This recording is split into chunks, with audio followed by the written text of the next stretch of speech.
are the forward-looking indicators saying? What are the things that, like, isn't that where the problem is? Or I guess so. This Well, no, is so we as investors have to focus on forward-looking indicators to establish positions, right? yeah, But if you're trying to time the Fed pivot, right, your assessment, my assessment on forward-looking indicators is moot. It's irrelevant.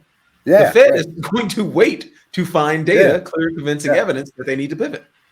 right.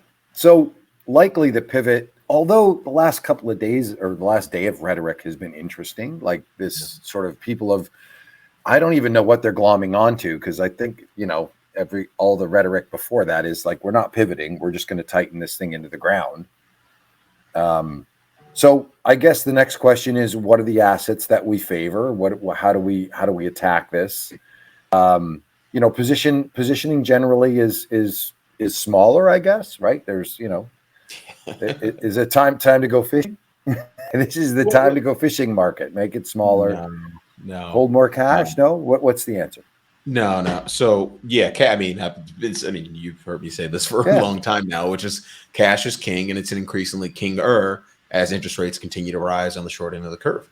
We're going to continue to see a step function increase higher in interest rates, and that's only going to make cash more king relative to other assets. And this is something I've been trying to coach investors on over the last couple of weeks on FinTwit. This concept about positioning for OPEX rallies and things like that. Yeah, that stuff definitely works from a short-term tactical perspective. But the deeper you go into a bear market, with interest rates at 4% and 5% and on the short end of the curve, the less likely it is that investors are going to be willing to take those kinds of risk, right? And that's to me, that to me is like a big boogeyman out there, because this retail mentality is still very much in animal spirits mode. When do I buy? When Lambo? When's the pivot? Everyone wants to make money right now.